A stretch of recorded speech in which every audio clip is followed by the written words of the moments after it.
Hello, hello, hello. Welcome to my first ever reading vlog for my and everyone's most anticipated release of I had to think about what year it is, 2022. Anyways, you made a fool of death with your beauty by Akwaeke Emezi. What a beautiful fucking title. What a gorgeous cover. You may notice that I am an American with the UK edition. While the US edition is beautiful, this cover speaks to me. They are just iconic. Iconic. They're an icon. Even the back is just so beautiful. I have no idea what this book is about. I know it's a romance. I know it's gonna be a 5-star read because everything they write is perfection, gold, amazing, never been done before. What else could I possibly say? Let's get into it. Let's start reading.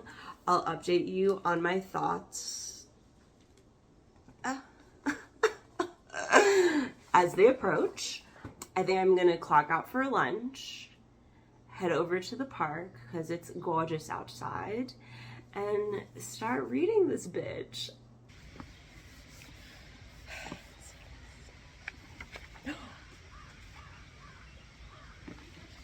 I didn't even know that I got a signed edition. Their hands touched this paper. Maybe I'll become a genius through osmosis. Okay, opening line. Milan was the first person Faye had fucked since the accident. Are we getting smut? God, I hope so.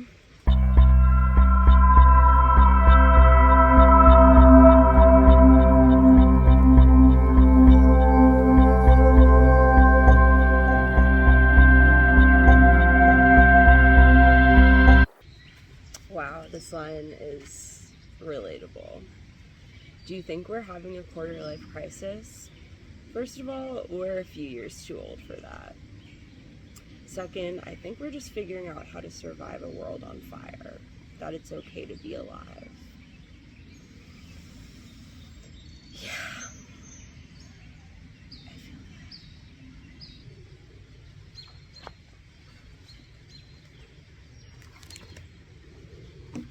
that. Just finished chapter 1. Of course, the writing is transporting. Every word is so intentional, yet casual and natural. Their writing style is truly just unparalleled. I do have a better sense of the plot now. So our main character is Faye, originally from the UK, and moved to New York City, Brooklyn, after presumably her husband died in an accident 5 years ago. She's an artist, moved to New York with her best friend Joy, who I already love. She moved to New York to be anonymous, to move away from the tragedy of her life. And now 5 years later, Joy is like, babes, you need to move on, you need to fuck someone. So they're at a party. Faye sees Milan across the rooftop. She goes up to him and is basically like, let's fuck. And they do, and it's hot, and it's in the bathroom. Then he gets her number. So presumably love is going to ensue, love and healing and grief. And I'm excited for the journey. There are bugs on me, so I'm gonna go back inside, maybe do a little more work.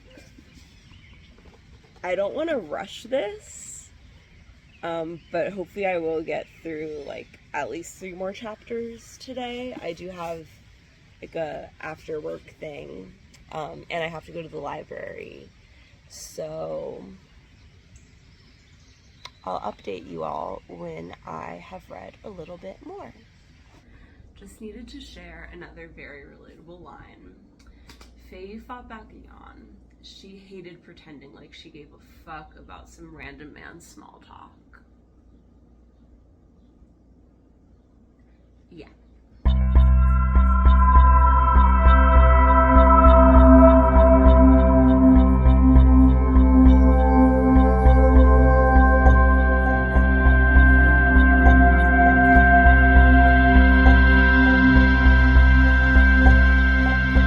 Okay, I'm on chapter 4, and I just had like a squee moment because Faye's on a date with this new guy, Nasir, and they're at a Moses Sumney concert I'm a big fan of, and he's like singing along to the song Make Out in My Car in her ear, and it's just like really sweet and tender, and I love the way Akwaeke Emezi is incorporating music already, because it just makes a very visceral experience, like especially knowing and being a fan of that song. Like, not only can I see it and feel it, but I can hear it, and it's just very immersive. And yeah, I'm feeling things. Hello. I am on the way to the library because I have a hold that I have to pick up today or I lose it. And I think it's How We Go High in the Dark by someone. I think it's sci-fi short stories. Really can't be sure. I'm returning The Violin Conspiracy by someone, which is due to yesterday, and I haven't even read it because I heard really good things, but I just was not in the mood for thriller. Reality is traumatic, and like I can handle like fantasy trauma, but I wasn't in the mood, so I'll get it another time. And then I'm also dropping off A Sky Beyond the Storm by Sabaa Tahir, and that's the final book in the Ember in the Ashes quartet. What a fucking great series. I mean, everyone hypes it up. It deserves all the hype. A bird. I'm pretty sad that it's over, but it was like a bit of an accomplishment, like 4 very hefty books. Probably like 2,000-ish pages. I feel like I learned things about myself and humanity. Just really good stuff. Bye-bye. Love you.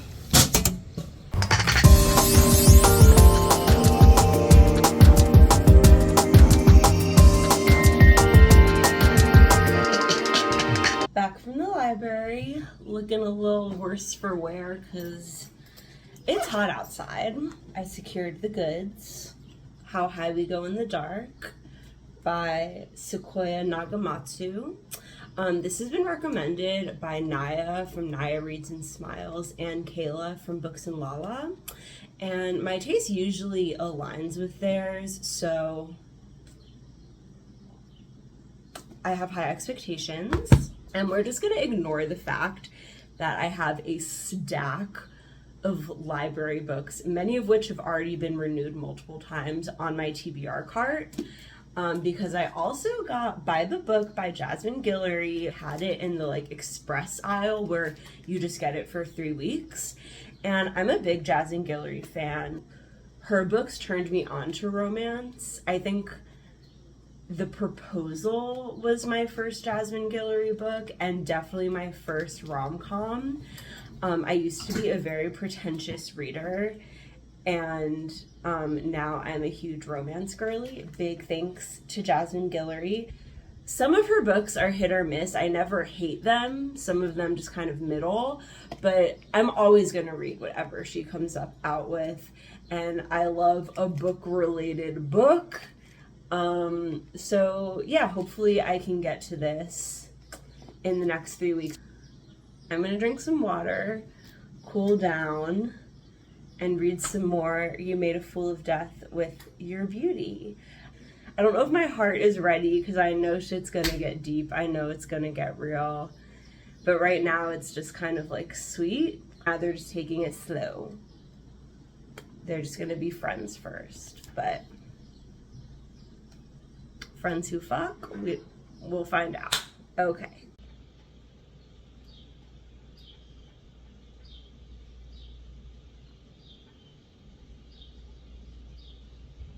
So, Nasir and Faye's plane has just landed. She hasn't even met his father yet. She just sees him hugging Nasir. And there's an attraction. This is about to be messy as fuck. And I love it. Here we go. Hey y'all, good morning. It is the next day. And last night I stayed up reading until like 1 a.m. It's 1 in the morning. And I got to chapter 15, page 198. And I kind of hit like a climax point. My heart is on fire. And I was very torn as to whether or not I should continue reading. Pray for me. So yesterday, I feel like I was really excited that I was reading a romance, and there was, you know, starting with sex and salaciousness and the lover, then the friend, then the father, and the excitement. And I was getting really wrapped up in those details. And while those details are real and very exciting, last night I got so much deeper into the story and beyond plot, but like into the depths of our characters' inner world, and I felt so grateful to have access to Faye's inner world, to experience what she's going through, because her being with these men, experiencing the desire she experiences, isn't just about attraction, but very much about reclaiming her relationship to her own desire in the wake of losing her husband. So again, she's 5 years past that moment, so she can tell the story, but it's still very painful. She cries. His ghost.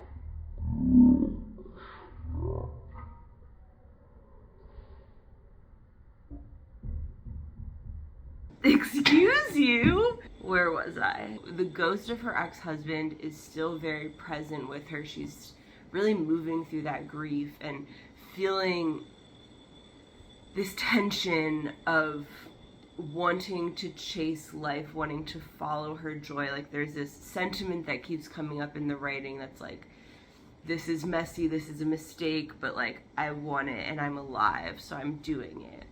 There's this theme of like underlying guilt that she's overcome about living beyond her husband's death, about feeling desire, about finding joy.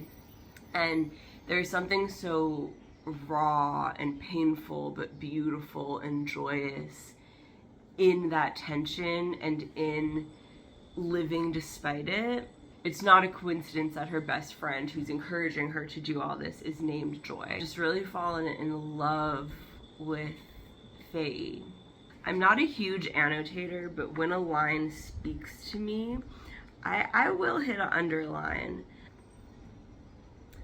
Faye focused on what did belong to her.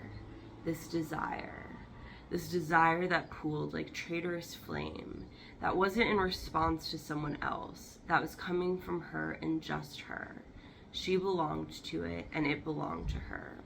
And that's as far as it needed to go.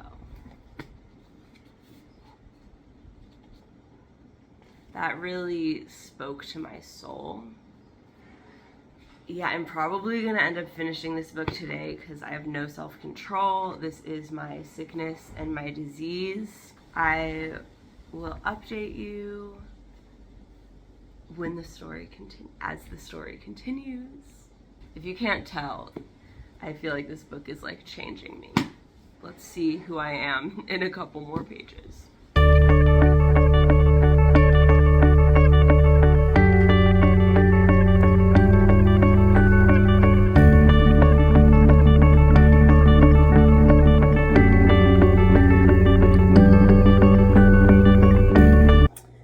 There's just a little bit of a break of the fourth wall in this moment. So Faye is a visual artist. Akwaeke Emezi is as well, but obviously more known for their writing. But their sister, Yagazi Emezi, is a renowned visual artist. They just reference it. There's a line where Faye's speaking with a investor commissioning a piece. She says, "I loved what you said in your artist talk with Yagazi Emezi about decay and the ephemerality of the work." I love that shout out to their sister in the text. That's really sweet. So I have less than 20 pages left in this book, and I just don't want to finish it because I just don't want to leave this world. I don't want to leave our characters behind. I feel like the past 24 hours have just been me like racing through this book, trying to experience as much of it as possible, as quickly as possible. And now that the end is zooming toward me, I'm like, stop. No. No, no, no, no, no. How can I go back? How can I go back? And I can't go back. I can't unread the words I've read. I can't unbecome the person I am becoming on this journey. So I'm just gonna take a little break and like go outside, touch grass.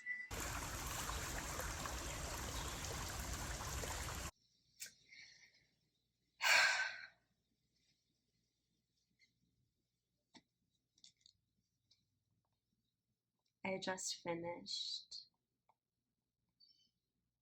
What a perfect book. I won't say anything to spoil the story beyond what's in the jacket cover. I feel like my energy throughout this video really shifted from chaotic to calm and accepting, and that very much mirrors the energy of the book. It starts off with a real fuck it New York vibe, you know? And by the end, it's like the feeling after coming to from a deep meditation.